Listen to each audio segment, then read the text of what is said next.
네, 안녕하세요. 창세기 시간입니다. 네, 이번 주 창세기를 함께 시작하도록 하겠습니다. 먼저 여러분들에게 제가 말씀을 드리고 싶은 게 뭐냐면, 창세기의 일단 창세기의 목적이 뭐냐면, 첫 번째 제일 목적은 영의 실체성을, 예, 믿게 하려고, 즉, 영의 실체성이 믿어지기 위해서 하는 것이 바로 창세기, 지금 이 성경 공부입니다. 물론 하나님을 믿기 위해서 하나님을 나의 주인으로 믿기 위해서가 목적이죠, 당연히. 그런데 여러분들 아셔야 될 게 뭐냐면 내가 예수님을 믿는다, 내가 하나님을 믿는다, 나의 주인으로 믿습니다 라고 우리가 그 말이 맞습니다. 그리고 그렇게 고백을 우리가 또 하고요. 그런데 가만히 생각해 보세요. 이 말 자체가 오히려 나를 하나님이 실체가 아니라 하나님을 추상적, 관념적으로 이끄는 말일 수도 있어요. 무슨 말이냐면 나는 예수님을 믿습니다 라는 이 말이 나에게 정말 실체가 되었는지, 이게 정확하게 나의 삶에서, 나의 심령 속에서, 나의 중심 속에서 내 이성과 내 생각들이 정말로 믿어지는 믿음에서 나오는 말인지를 우리가 정확하게 그거를 의심해 볼 필요가 있다는 것이죠. 그래서 하나님을 믿습니다. 나는 하나님을 믿기 위해서 뭐뭐를 합니다. 성경 공부를 합니다. 성경을 읽습니다. 라는 것도 좋지만은 오히려 그것보다 하나님을 믿는다는 것은 정말 영이라는 존재가 실체로 존재한다는 것을 믿어지는 것이거든요. 그러니까는 이 말을 바꿔보는 거죠. 정말로 내가 영을 실체로 인지를 하고 있는지, 내가 정말로 내 삶 속에서 영이 나에게 실체가 되었는지, 그쵸? 그게 곧 하나님을 믿는 것입니다. 그냥 하나님을 믿는다라고 들어가 버리면 관념적으로 들어갈 수가 있어요. 추상적으로.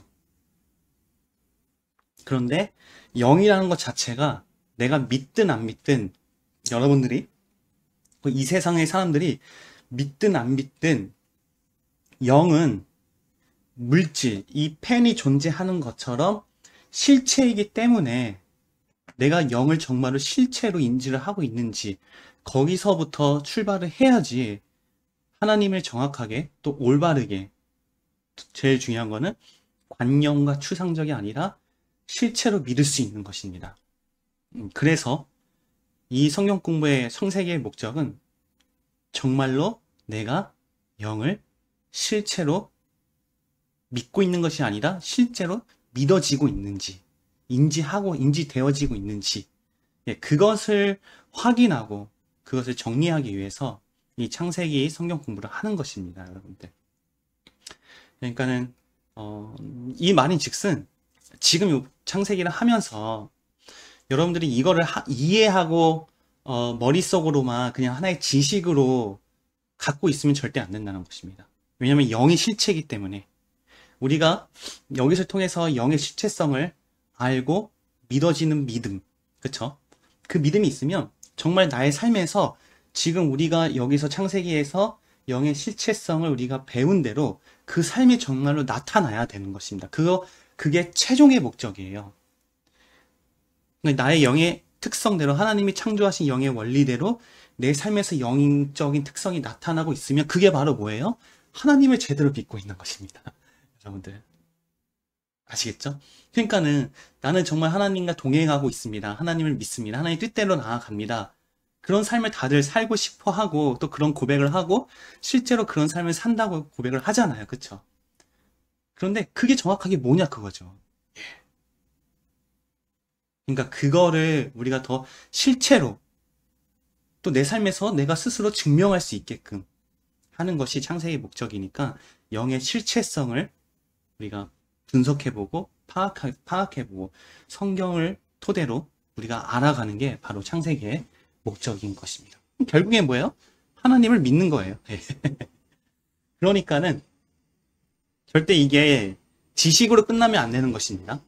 이게 정말 나의 영에서, 나의 삶 속에서 실체로 일어나야지, 발생이 돼야지 그게 궁극적인 목적이고 창세기를 하는 그 목적대로, 올바른 목적대로 또 일어나는 것입니다. 아시겠죠? 예. 자, 그래서 우리가 지난주에 이어서 계속해서 성경의 해석 방법, 성경을 보는 방법에 대해서 이제 창세기 또 성경 공부를 계속 이어가도록 하겠습니다. 자, 이게 다들 아시죠? 그쵸? 그러니까 이게 인간이에요, 인간. 네, 인간의 모습입니다. 이제 더 자세히 말씀 안 드리겠습니다. 혹시 오늘 처음 보신 분들은 꼭 지난주 거, 지지난주 거, 지난 회를 계속 정확하게 보시고 보셔야 돼요. 지금 이거 보시면은 이해가 안 될 수도 있습니다. 그쵸? 이건 다 이해가 되시죠? 그러니까 인간입니다. 이렇게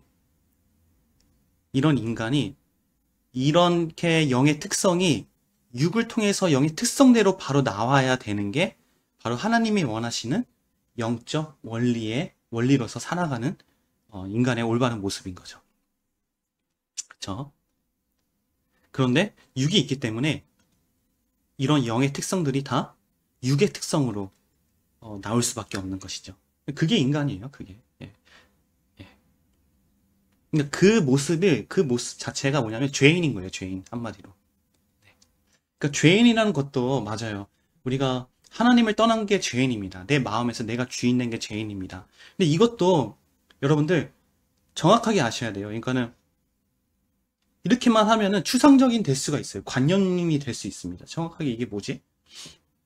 그러니까 내가 하나님을 떠난 것, 내가 주인 된 것, 그게 뭐냐면은 결국엔 이 영의 특성대로, 그러니까 하나님에 의해서 이 영의 특징이 나오는 것이 아니라 이 영의 특징이 아닌 결국에는 육의 특성으로 나와버리는 것. 육의 특성이 내 심령을 지배하는 것. 그게 결국엔 뭐예요? 내가 주인 된 것이에요. 그러니까 이런 원리대로 보셔야지 실제적으로 하나님을 더 믿을 수 있다는 것이죠. 자, 그래서 성경 해석 방법. 그래서 우리 계속 했죠. 하나님의 시각에서 성경을 봐야 한다. 더 이상 설명 안 하겠습니다. 우리의 지식이 아닌 하나님이 깨닫게 해주신다는 믿음으로 성경을 봐야 한다. 성경 전체에서 성경의 부분을 이해해야 한다. 이 세 가지가 있었죠. 그래서 지지난주 보니까 하나님의 시각에서 성경을 봐야 한다는 것은 이 두 성경 구절의 말씀을 근거로 축자 영감설, 성서는 글까지도 하나님의 영감으로 기록되어 있기 때문에 단 한 글자도 한 문장도 틀림없이 오류가 없는 사실이다. 뭐 이거는 더 이상 말씀 안 드리겠습니다. 이걸 혹시 못 보신 분들은 꼭 지지난 할 거를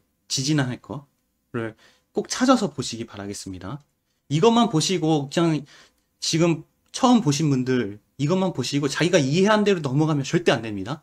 지금 여러분이 이해하고 있는 게 정확하게 성경에서 말하는 축자 연관설이나 시각에서 하나님의 시각에서 성경을 봐야 한다는 거와 다를 수도 있어요. 그러니까는 꼭 지난해 거, 지지난해 거를 다시 한번 꼭 보시기 바라겠습니다. 그리고 두 번째, 우리의 지식이 아닌 하나님이 깨닫게 해주신다는 믿음으로 성경을 봐야 한다는 것이죠. 성경에 난해한 분들이 굉장히 많습니다. 또한 하나님의 속성과 모순이 되어 보이는 사건들이 굉장히 많다는 것이죠.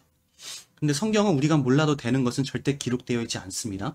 성경은 우리가 반드시 알아야 되는 것만 반드시 기록되어 있다는 것이죠. 그렇죠? 이것도 지난주에 했습니다. 그러니까는 절대 그냥 넘어가지 마시고 지금 여러분이 이해한 게 다를 수가 있어요. 틀릴 수가 있어요. 그러니까는 꼭 지난해 거를 꼭 보시기 바라겠습니다. 넘어가도록 하겠습니다.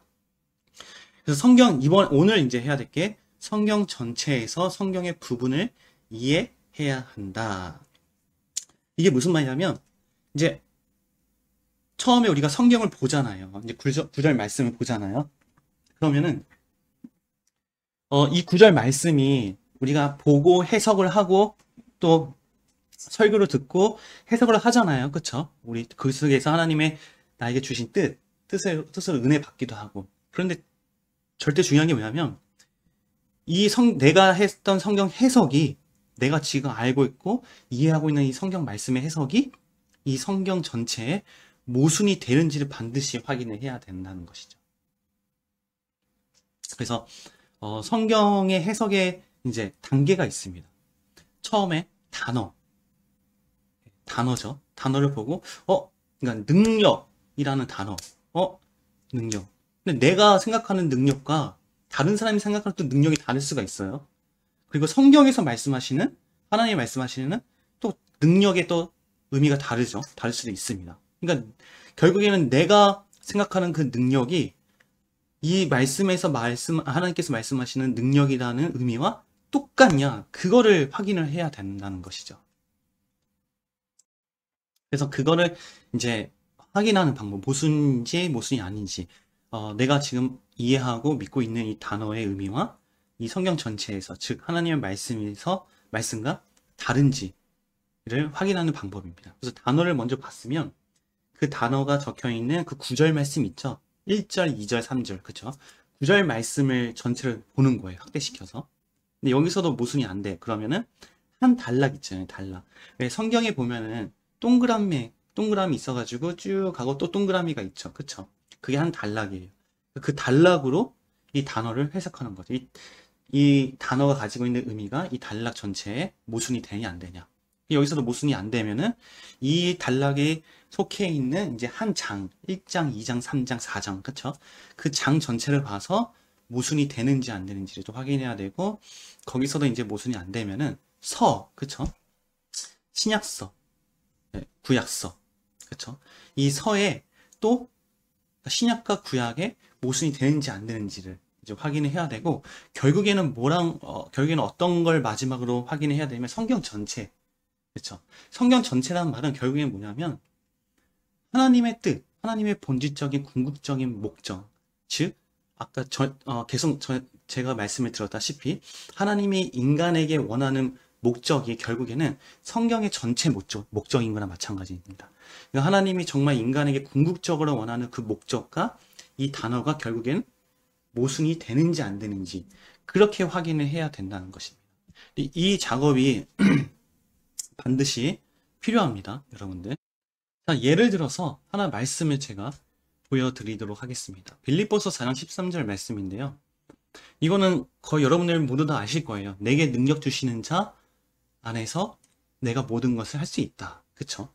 맨 처음에 이 능력이라는 단어에 꽂혔어요. 능력. 맞아, 능력. 능력?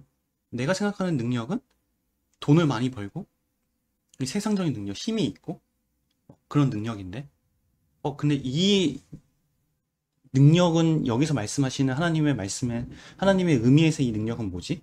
그쵸? 이게 내가 말하는 능력과 이 능력이 맞는지를 봐야 되는 거죠. 그러니까 그러니까 이 13절 전체를 보니까 내게 능력 주시는 자 안에서 내가 모든 것을 할 수 있다. 응? 그러면 내게 능력 주시는 자는 결국은 누구예요? 그렇죠? 하나님이라는 거죠. 그 하나님 안에서 내가 모든 것을 할 수 있구나. 그러면 내가 모든 것을 할 수 있다는 거는 뭐예요? 전지전능이라는 의미인 거죠. 왜냐하면 하나님 자체가 전지전능이니까. 그럼 그거 뭐예요?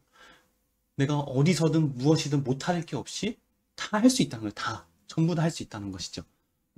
이 구절 자체만 보면 그렇게 볼 수 있는 거죠.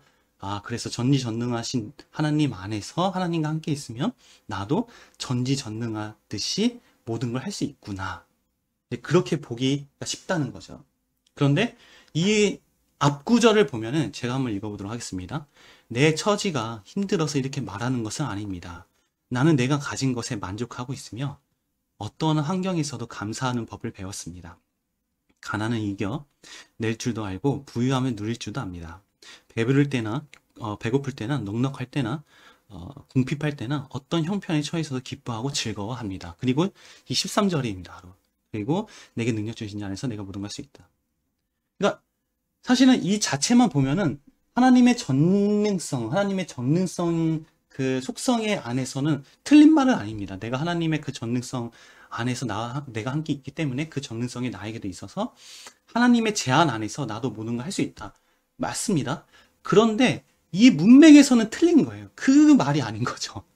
이 문맥에서는 모든 걸 할 수 있다는 것이 아니라 그 하나님과 함께 있으면 이러한 상황인데도 불구하고 내가 자족할 수 있다는 거죠. 만족할 수 있다는 것이죠. 뭐 때문에? 하나님 때문에. 내가 가난해도, 내가 불쌍해도, 내가 돈이 없어도, 내가 좀 고난을 당해도, 그쵸? 이거 보면은 그 다음에 이 전체가 뭐냐면 그 다음 바울서신이잖아요. 빌립보서니까. 바울서신 빌립보서는 옥중서신이라고 합니다. 옥중서신. 그러니까 누구예요? 옥에 갇혀 있는 바울이 빌립보 교회 성도들에게 보내는 편지인 거죠. 그러니까 그 감옥 안에서 엄청난 고난을 당하고 뭐 이런저런 정말 환경의 조건에서 너무 힘든 상황에 있을지라도 나는 기뻐하고 즐거워합니다. 왜? 내게 능력 주시는 자 그분 안에 있기 때문에. 그쵸? 그러니까 모든 것을 할 수 있다는 걸 얘기하는 게 아니라 어떤 환경과 조건에도 굴하지 않고 상관없이 나는 오직 예수 그리스도 그 하나님만 있으면은 나는 만족합니다. 지금 그걸 얘기하는 것입니다. 그러니까 이걸 보고 나는 내게 능력 주시지 않아서 내가 모든 걸 할 수 있다. 그래서 나도 할 수 있다. 절대 그렇게 해석을 하면 성경을 잘못 보는 겁니다. 적어도 이 말씀에서는 그게 아니라 어떤 환경과 고난과 상황과 조건이 있어도 나는 하나님 한 분으로 나는 만족할 수 있는 분입니다. 만족할 수 있는 사람입니다. 그러니까 바울서신은 결국에는 뭐의 기반이 되면 바울서신은 뭐의 기초가 되냐면은 바로 복음서예요, 복음서. 복음서는 뭐예요? 예수님의 공생애를 다룬 거죠. 예수님의 공생애. 그렇죠? 공생이 아니라 공생애죠. 예수님의 공생애는 뭐예요? 예수님 직접적으로 말씀하신 거. 그러니까 결국에는 바울이든 예수님의 12제자, 베드로부터 뭐 그 이후에 모든 제자들, 그리고 바울부터 시작해가지고 뭐 아볼로 지사님이나 모든 거기서 이제 이후에 서신서들에서 나오는 모든 인물들은 다 이 복음서, 예수님의 말씀하신 걸 기준으로 사역을 하시는 분들이에요. 그러니까 서신서를 이해하기 위해서는, 서신서를 보기 위해서는, 서신서를 올바르게 하나님의 뜻으로 보기 위해서는 반드시 뭐가 정립이 필요하냐면 이 복음서가 굉장히 이게 가장 필요합니다. 이 복음서가 정리가 정확하게 된 상태에서 이 말씀을 봐야 되는 것입니다. 그러니까 예수님은 결국에는 공생의 그 3년 동안에 뭘 얘기했냐면 천국 복음만 얘기했어요. 천국 복음만. 다른 거 절대 얘기 안 했습니다. 천국 복음 결국은 뭐예요? 하나님. 그쵸? 하나님만 전했습니다. 그러니까 그거를 기반으로 바울이 사역을 한 거고. 그래서 바울이 얘기하는 것들이 다른 게 아니라 결국은 예수 그리스도, 하나님. 그거 하나만 얘기하는 것입니다. 그럼 복음서랑 결국에는 뭐예요? 복음서가 또 어디서 또 모순을 봐야 돼요? 모순이 있는지 없는지 봐야 돼요? 성경 전체. 예, 성경 전체는 창세기 1, 2, 3장 그리고 마태복음서 아니라 마태복음 4복음서죠. 마가복음, 누가복음, 요한복음. 그렇죠.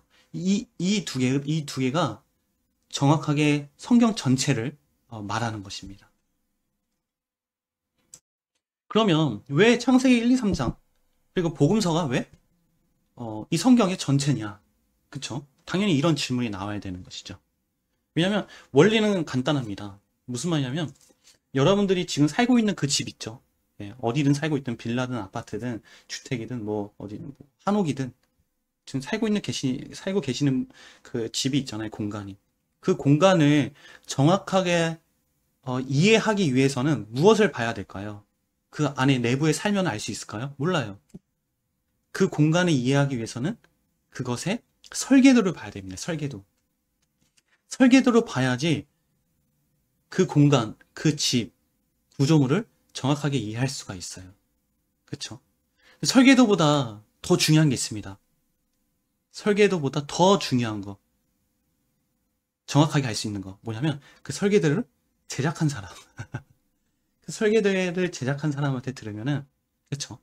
훨씬 더 내가 보는 것보다 더 정확하게 내부 구조를 알 수 있죠. 그쵸? 그러니까 건물의 가장 기초요 기반인 것은 결국에는 설계도이고 설계도를 제작한 사람이잖아요. 그렇죠?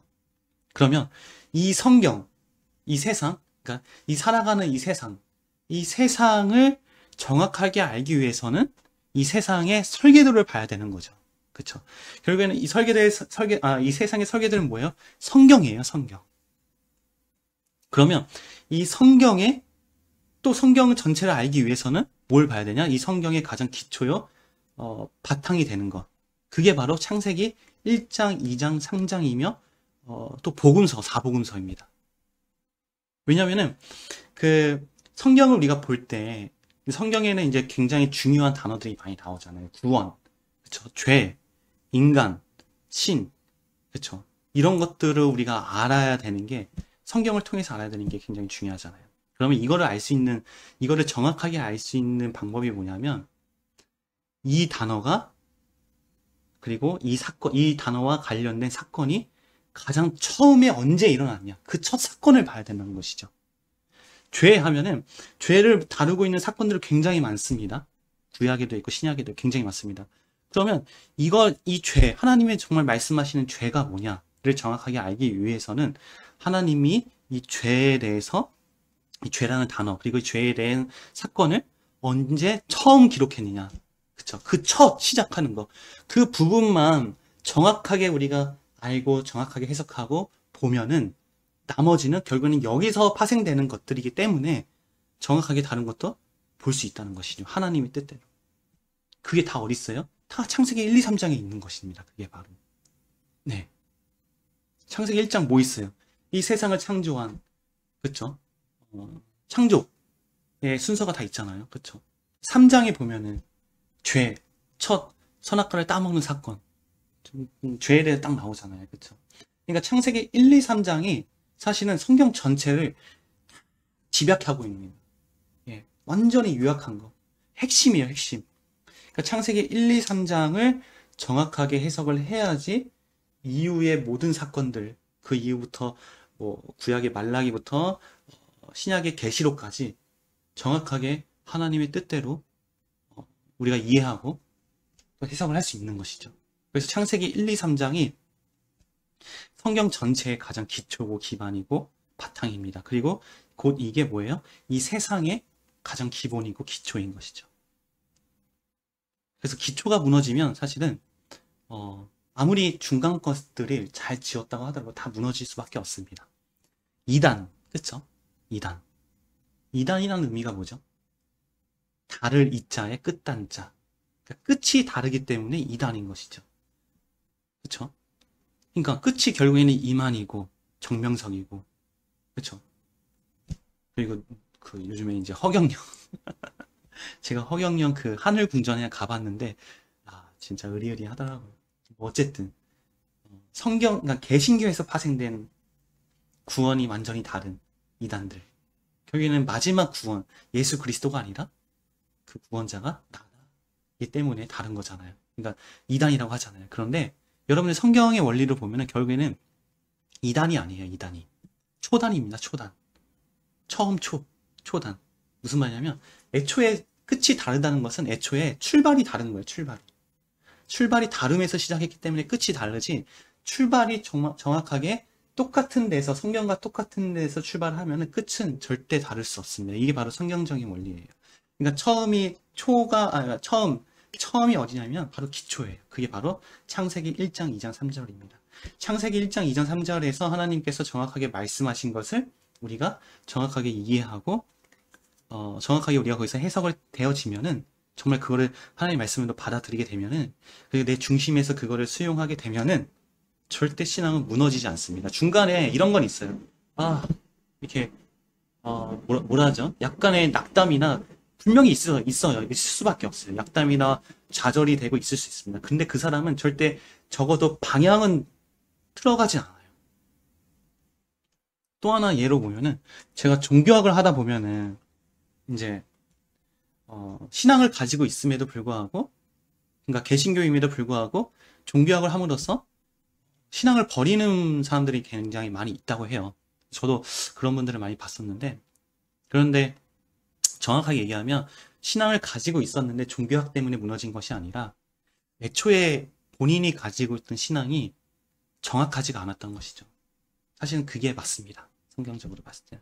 참 안타까운 일이긴 해요. 저도 그런 분들을 이제 많이 만나보고, 또 종교학 안에서도 그런 분들이 있었고, 얘기를 하다 보면은 사실은 그렇게 그런 원리로서 무너진 건데, 종교학 때문에 무너진 것처럼 이제 그렇게 인식을 하고 있어서 좀 그런 부분에 좀 많이 봅니다. 안타깝게 좀 많이 보고 있습니다. 어쨌든 그래서 이 기초가 어디냐면, 그래서 창세기 1, 2, 3장이고, 그리고 왜 복음서가 중요하면, 사복음서가 중요하면 바로 예수님이 직접적으로 행하셨고 말씀을 하셨기 때문이에요. 그래서 신학에서는 이 복음서가 기초고, 왜냐면 그 이후에 나오는 그 사도행전부터 이제 로마서부터 또 이제 계시록까지 결국에는 복음서를 기반으로 했기 때문에, 예. 마시고, 그리고 구약도 마찬가지입니다. 창세기, 그러니까 출애굽부터 말라기는 이 창세기를 이제 기초로 해서 바탕으로 해서 나온 것이기 때문에, 그 성경 전체는 결국에는 창세기 1, 2, 3장 이 복음서다. 이게 굉장히 중요하다. 그러니까 성경 전체를 해석할 때, 그러니까 성경에 나오는 말씀들을 해석할 때 이 창세기 1, 2, 3장하고 복음서에 모순이 되냐 안 되냐, 예, 거기서 이제 우리가 확인을 해야 된다는 것이죠. 그래서 이게 바로 성경의 해석의 방법입니다. 자, 이게 무슨 말이냐면, 잘 보세요. 이제 결국에는 아까 우리가 처음에 이제 영의 특성, 육의 특성, 그렇게 우리 봤잖아요. 나눠봤잖아요. 그렇죠? 결국엔 성경의 전체, 창세기 1, 2, 3장, 그리고 복음서가 뭐냐면, 결국에는 하나님이 그 창조하신 그 실제로 존재하는 하나님이 창조하신 그 영의 원리가 이 창세기 1, 2, 3장, 이 복음서에 다 있다는 것이죠. 그러니까 결국에는 말씀하는 게 그 영의 특성을 말하고 있는 것입니다. 네. 그러니까 그 원리대로 기록이 되어 있고, 이 기록의, 그러니까 창세기 1, 2, 3장하고 이 복음서는 결국에는 뭘 말씀하시는 거냐? 그 영의 특성. 그쵸? 그리고 영의 특성이 육 우선돼가지고 육의 특성으로 나오는 것들. 결국에는 이걸 얘기하는 거거든요. 넘어가도록 하겠습니다. 그래서 잘 보세요. 이제 우리가 성경의 해석의 방법을 봤잖아요. 세 가지. 하나님의 시각의 성경을 봐야 된다. 우리의 지식이 아닌 하나님께서 깨닫게 해주신다는 믿음으로 성경을 봐야 한다. 성경 전체에서 성경의 부분을 이해해야 한다. 그렇죠? 근데 이게 결국엔 뭐냐면 우리의 삶을 살아가는 방법인 거예요. 이 성경을 보는 방법이. 제가 성경이라는 단어를 대신에 삶으로 한번 바꿔봤습니다. 삶의 해석 방법. 그러니까 삶을 살아가는 방법. 성경이 곧 나의 삶인 거죠. 뭐냐면 하나님의 시각에서 내 삶을 봐야 한다는 거죠. 그러니까 내 삶을 볼 때, 내가 삶을 살아갈 때 나에게 하루에도 보면은 너무 많은 일들이 일어나잖아요. 내 주위에 많은 사람들을 만나고 많은 일들을 하고. 그런데 그것을 어떻게 봐야 되느냐? 내 시각으로, 즉 육의 특성으로, 육적 시각으로 삶을 보느냐? 아니면은 하나님의 시각으로, 영의 특성으로 내 삶을 봐야 되느냐? 삶을 살아가야 되느냐? 무슨 말인지 알겠죠? 우리의 지식이 아닌 하나님께서 깨닫게 해주신다는 믿음으로 삶을 살아야 된다는 것이죠. 무슨 말이냐면 내가 삶을 살아갈 때 나의 능력으로, 나의 힘으로, 나의 뜻으로, 나의 마음으로 내 삶을 살아가는 것이 아니라 정말 예수 그리스도가 하나님이 영의 실체라면은 나를 이끄시는 분, 내 영을 이끄시는 분은 하나님이기 때문에 하나님이 깨닫게 해주시고 하나님이 이끄신다는 그 믿음으로 내 삶을 살아야 된다는 말인 거죠. 의미인 거죠.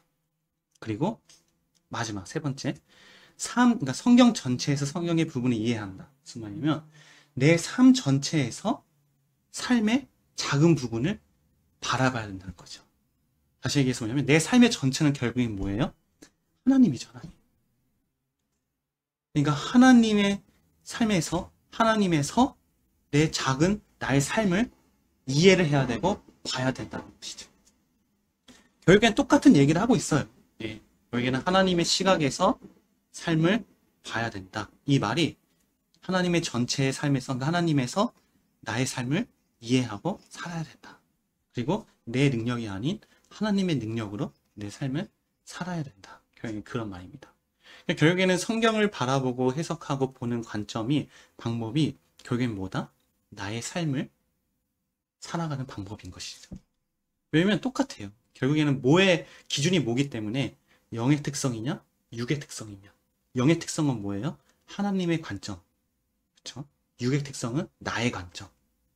그게 뭐예요? 하나님의 능력이냐, 나의 능력이냐.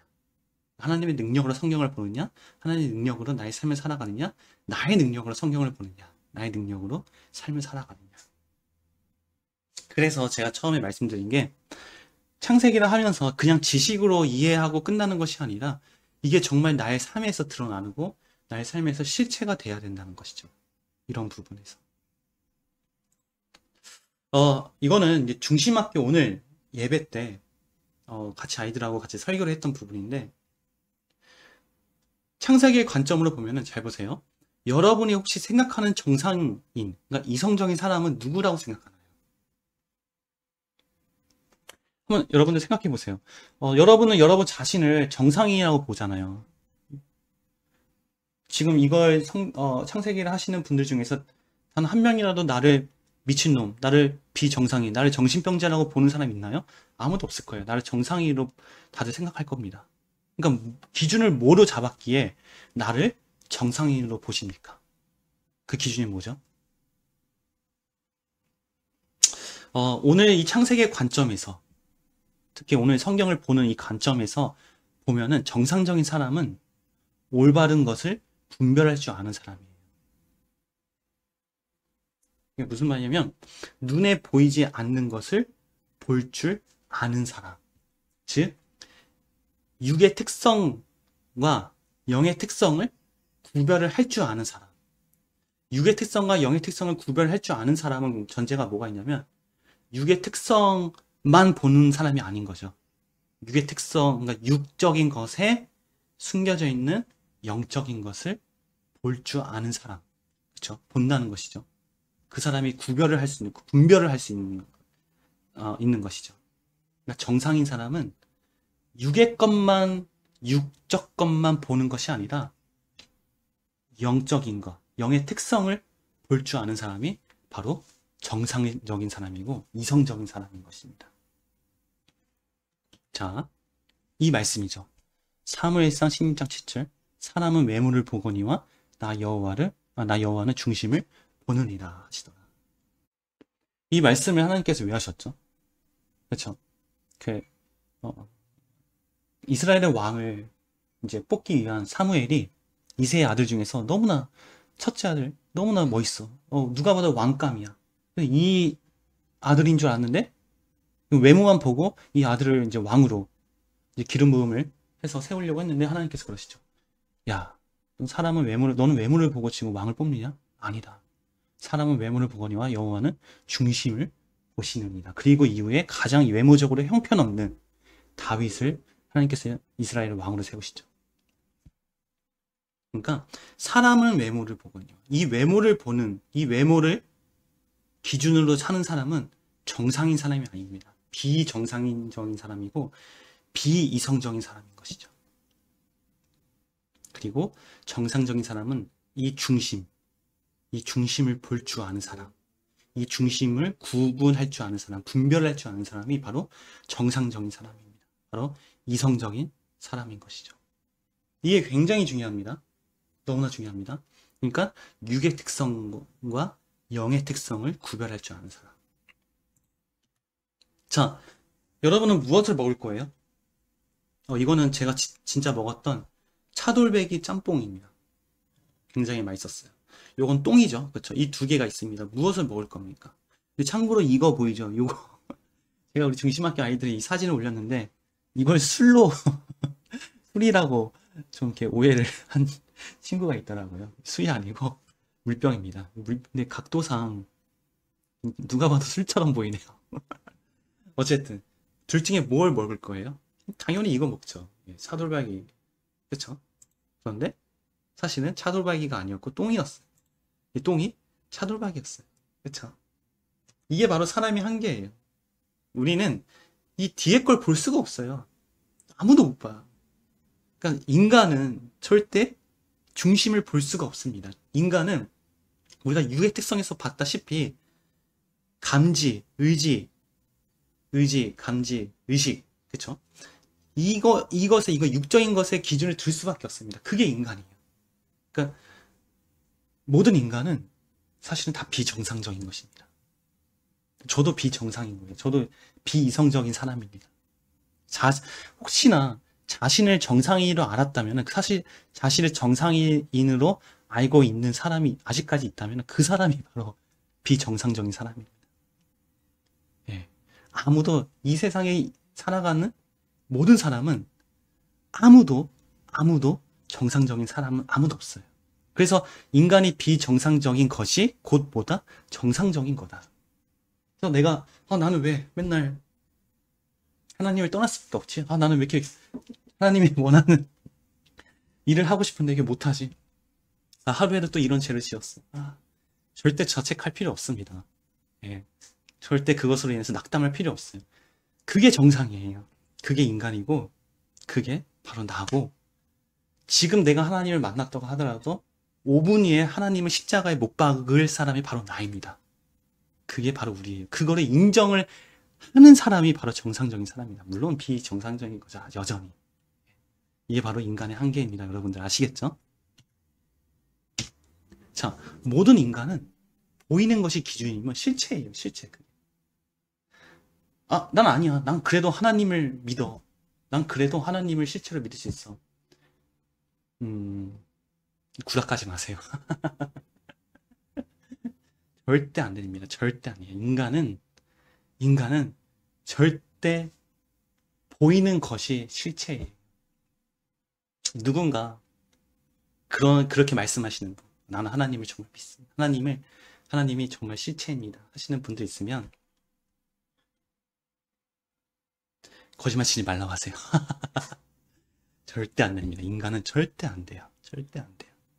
물론 그렇게 말씀하시는 분의 전제가 뭐냐면 하나님의 능력이 있어야 된다. 그런 전제가 있는 것이에요. 그런데 절대 모든 인간은 그렇게 얘기할 수가 없어요. 정말 육우선적으로 창조된 인간의 특성, 육의 특성과 영의 특성을 정말 아는 사람은 절대 그렇게 말 못합니다. 나는 죄인입니다.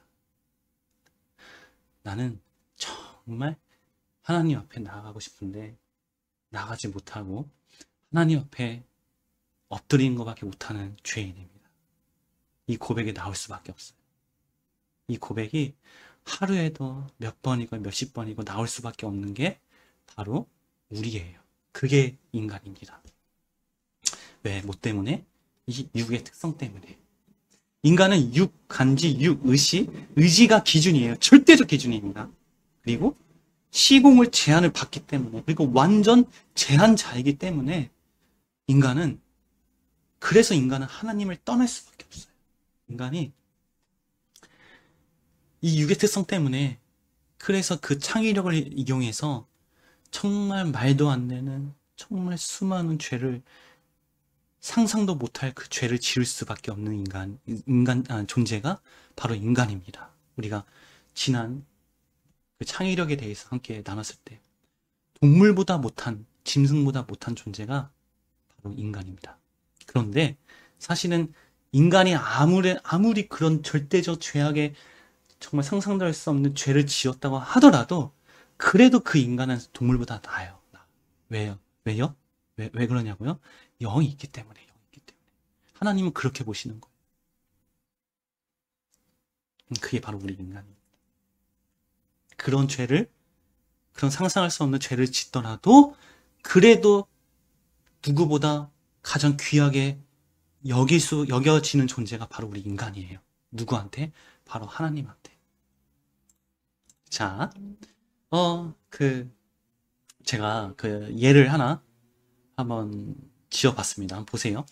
밖을 내다보는 것을 좋아하는 루하. 루하는 제 딸입니다. 우리 루아가 밖에 나가는 걸 굉장히 좋아해요. 네, 루아가 어느 날 베란다에, 저희 집에 14층이거든요, 아파트. 그 베란다에 있는 창문을 열고 밖을 내다보려고 하였습니다. 그래서 그걸 본 전도사님이, 그러니까 제가 루아에게 위험하다고 하면서 막 혼을 냈어요. 그러니까 루아는 어떻게 해요? 나 울죠.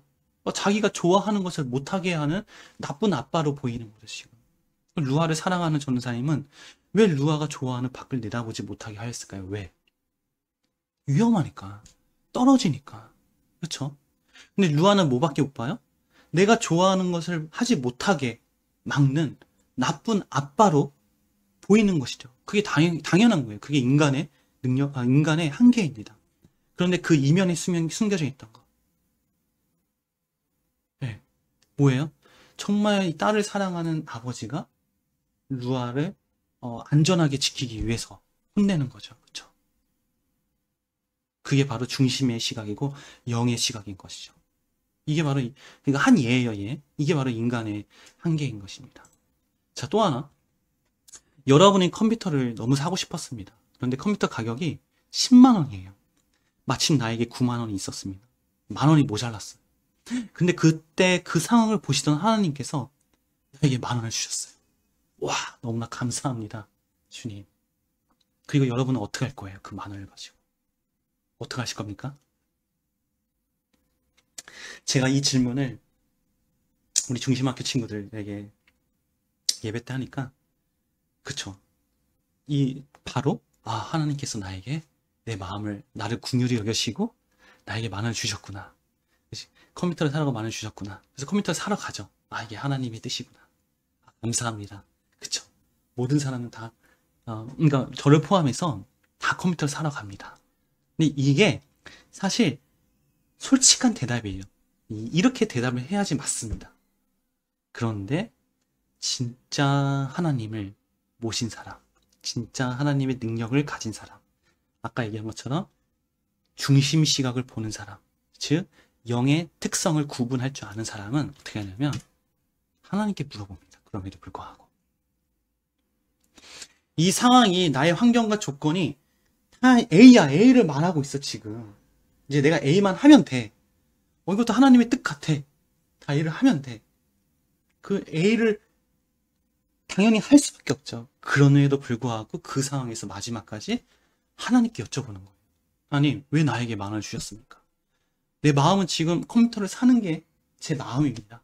내 환경 같은 좋은 조건도 다 컴퓨터를 사라고 지금 내 환경을 말하고 있습니다. 근데 이게 정말 맞나요? 하나님? 하나님 뜻이 무엇입니까? 그쵸. 그게 바로 누구예요? 다윗이에요, 다윗. 사울이 다윗을 죽이려고 막 쫓아옵니다. 그쵸. 그런데 사울이 이제 그 어디죠? 동굴에서 이제 잠깐 잠을 청하게 돼요. 다윗이 자기를 쫓던 그 사울을 동굴에서 만나게 돼요. 자고 있는 모습을 보게 돼요. 그때 다윗의 부하가 이럽니다. 다윗 왕, 지금이 사울을 죽일 수 있는 기회입니다. 그쵸? 저 같았으면 죽였어요, 사울. 예.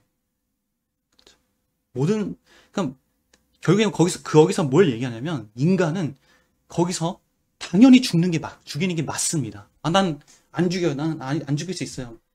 거짓불행이에요, 거짓불행이. 예. 절대 구라입니다. 무조건 사울을 죽이는 게 맞습니다. 무조건 여기서 컴퓨터를 사는 게 맞아요. 그런데 다윗은 어떻게 하냐? 그때 안 죽입니다. 하나님께 여쭤봅니다. 하나님께서 기름 부으신 사울 왕을 내가 어떻게 죽이냐? 그쵸? 하나님께 기도합니다. 그게 다윗이에요. 그게 바로 중심을 보시는 시각인 거고, 그게 바로 아까 얘기했던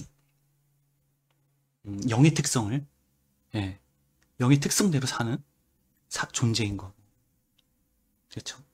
그런데 다윗이기 때문에 그렇게 하나님께 물어본 것이 아니라, 무슨 말이냐면 다윗조차도 사울을 죽일 수밖에 없어요. 그런데 다윗이 왜 이렇게 했냐? 하나님 때문에, 다윗 안에 있는 하나님 때문에, 그 은혜로, 그 능력으로 하나님께 물어보게 된 거예요. 하나님의 그 중심을 바라보게 된 거죠. 무슨 말이냐면 인간의 능력으로는 절대 안 된다 이거죠. 그런데 하나님의 은혜가 있을 때, 하나님의 능력이 나에게 함께 할 때, 하나님이 나와 함께 하실 때, 하나님이 나의 영의 특성을 지배하실 때, 내가 영의 특성으로 그 상황을 바라보게 되고, 영의 특성으로 내 그 상황을 감당케 하게 되는 거고, 내가 영의 특성으로, 그쵸, 하나님을 볼 수 있는 것이죠. 무슨 말인지 알겠죠? 그게 바로 정상인 것입니다. 그러니까 우리 모두는 다 비정상이에요. 그러면 하나님이 비정상인 우리에게 원하시는 게 무엇이냐? 우리가 여기서 난 만 원을 주셨으니 난 하나님께 물어봅니다 라고 이 대답을 하길 원하시는 걸 하나님께서 원하시는 게 아니라, 나는 사울을 죽일 수밖에 없어요. 나는 하나님께 물어보지 않는 존재가 접니다. 그냥 나는 비정상적인 사람입니다. 나는 비이성적인 사람입니다. 그냥 이렇게 솔직하게 고백하는 걸 하나님이 원하시는 거예요. 그거를 하나님한테 고백할 때에 하나님이 우리에게 능력을 주시는 것이죠. 은혜를 주시는 것이죠. 중심을 볼 수 있는 능력. 영적인 특성과 육적인 특성을 구분할 수 있는, 분별할 수 있는 능력. 아시겠죠? 그러니까는 저를 포함해서 이 모든 인간은 절대 안 된다. 하나님의 은혜가 반드시 있어야 된다. 하나님의 영이 나의 영을 지배를 반드시 해야 된다. 그러니까 나의 영의 특성이 결국에는 영의 육을 지배하고 있는 이 육을 거쳐서 바로 또 영의 특성으로 나올 수 있는 방법은 결국엔 뭐예요? 내 능력으로는 절대 안 된다는 거예요. 하나님의 은혜가 있어야 된다는 것이죠. 그래서 이어지죠. 예. 그래서 이어서 지금 제가 말씀을 드리고 있는 것입니다. 자, 또 하나의 사과나무가 있습니다. 사과나무가 있어요. 사과가 떨어졌네. 요것도 떨어졌네. 여기도 떨어졌네. 이것도 떨어졌네. 자, 제가 뭘 얘기하는 것 같아요? 여러분들은 이걸 보고 뭘 발견하셨나요?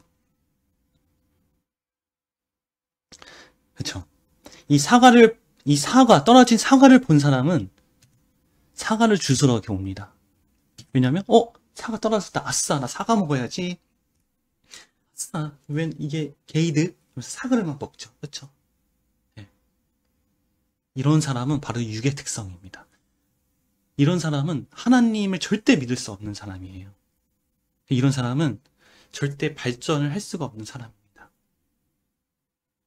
그런데 이때 정말 모든 사람이 다 떨어진 사과를 보고 사과를 주기 위해서 나왔던 때에 이 모습을 보고 사과를 보지 않았던 사람이 있어요. 바로 뉴턴이죠. 그렇죠? 뉴턴은 이 사과 떨어지는 모습을 보고 모르겠어요. 사과를 일단 주웠겠지. 그래서 먹었겠지. 먹을 수도 있겠죠. 그런데 뉴턴은 뭐에 관심이 있냐면 떨어진 이 사과에 관심이 있는 게 아니라 이 사과 왜 떨어졌지? 이 떨어진 그러니까 육의 모습, 외모의 모습 뒤에 있는 그쵸? 숨겨진 뭔가를 보이지 않는 것에 관심이 있었던 거예요. 왜 달은 하늘에 저렇게 떠 있는데 지구에 안 떨어지는데 왜 사과는 떨어졌을까? 그래서 뉴턴이 뭘 발견했어요? 그쵸? 보이지 않는 중력을, 만유인력을 발견을 하게 된 것이죠. 그러니까 여기서 교훈이 뭐냐면 떨어진 사과를 보고 사과만 본 사람은 육의 특성. 그러니까 더 심하게 얘기하면 지난주에 말씀처럼 뭐죠? 귀신 들린 자, 그쵸? 귀신 들린 자예요. 그러니까 영이 완전히 마비된 상태인 거고 오로지 보는 것만 기준으로 살아가는 완전히 하나님이 없는 육의 특성으로만 사는 사람입니다. 그런데 뉴턴의 모습은 뭐예요? 그 뒤에 넘어 있는 영의 특성에 관심이 있고 하나님께 관심이 있고 그러니까 중심에 관심이 있는 그런 사람인 거죠. 그런 사람이 그쵸 발전을 할 수 있는 것이고 이거는 꼭 하나님을 믿고 안 믿고를 떠나서 하나님을 믿지 않는 사람 중에 굉장히 발전한 사람이 있을 거 아니에요. 굉장히 잘된 사람, 그쵸? 대기업 회장님이나 그런 분들 보면 다 이런 사고방식을 가지고 있어요. 사실은. 그쵸? 이거는 세상적인 원리에도 적용이 되는 것입니다. 근데 영적 원리는 어떻게 써요? 세상적인 원리는 영적 원리에서 나온 것이에요. 그쵸? 그래서, 그쵸? 이 사람은 사과를 얻을 수 있었어요. 그쵸? 그런데 뉴턴은 뭘 얻었어요? 만유 인력을 얻었어요. 그런데 잘 보세요. 이 두 사람과 비교하면은 사과를 얻은 사람은 비정상적인 사람이고 뉴턴은 정상적인 사람이죠. 그렇죠? 그런데 사실은 뉴턴도 완벽한 정상적인 사람이 아닙니다. 만유 인력, 중력을 발견했지만은 중력 안에 숨겨져 있는, 중력 뒤에 숨겨져 있는 뭘 못 발견했어요? 하나님을 못 발견했어요. 사과는 왜 떨어졌지? 사과가 떨어진 원인이 뭐지? 이 원인을 발견했어요. 정말 지구 역사상 정말 대단한 일이죠. 중력을 발견했어요. 대단하죠. 그런데 이 중력은 어떻게 생겼지? 그렇죠? 이거를 발견하지 못했던 거죠. 결국엔 하나님이 창조하신 것. 하나님을 발견하지 못한 거예요. 그렇기 때문에 누구죠? 뉴턴도 완벽한 정상적인 사람이 아닌 것이죠. 우리가 창세기 이제 들어가면은 중력이 언제 창조되었는지 우리는 알 수 있어요. 예, 기대해 주시기 바라겠습니다. 그래서 정상적인 사람, 즉 이성적인 사람은 어떤 사람이다? 외모가 아닌 중심을 볼 줄 아는 사람, 중심을 보고 판단할 줄 아는 사람, 영의 특징으로 사는 사람. 즉 그게 뭐예요? 하나님과 함께하는 사람. 그러니까 절대 인간의 능력은 이걸 될 수 없습니다. 결국에는 뭐가 중요하냐? 하나님의 능력이 있어야 된다. 하나님과 함께하는 사람. 그러니까 나의 영을 하나님의 영이 지배를 하고 있는 사람. 그쵸? 영의 특성들 다 봤죠? 영의 특성들이 하나님 안에서 영의 특징이 바로 변질되지 않고 나오는 사람. 그게 바로 정상적인 사람이고 이성적인 사람인 것입니다. 자, 오늘 창세기는 여기까지 하도록 하겠습니다. 그래서 오늘 창세기에서 여러분들 창세기를 하면서 제가 다시 한번 말씀드리지만은 제가 말은 못하고 말주변도 없고 그리고 저는 똑똑하지도 않습니다. 예, 굉장히 부족한 고요. 학문의 지식도 굉장히 짧고 그런데 제가 이 창세기를 그럼에도 불구하고 하는 이유가 뭐냐면 적어도 이 창세기는 어떤 학문하고 비교해도 그리고 어떤 지식과도 비교해도 정말 정확하고 그리고 확실하고 그리고 모든 학문들과 모든 지식들의 가장 기원인 것이 성경적으로 너무나 확실하기 때문에 그리고 이게 곧 정말 정확한 하나님의 뜻이기 때문에 그럼에도 불구하고 여러분들과 나누는 것이 그러니까는 제가 다시 한번 말씀드리지만은 창세기를 저와 함께 하실 때 부족한 저의 모습을 보지 마시고 정말 이 아무것도 쓸모없는 자를 하나님께서 그래도 사용하셔서 지금 하고 있는 이 창세기를 그쵸? 이 창세기를 진행하고 계시는 그 하나님을 보고 이 말씀을 정말 깊게 생각하고 고민하면은 분명히 그 사람은 하나님이 역사하신 줄 믿습니다. 아시겠죠?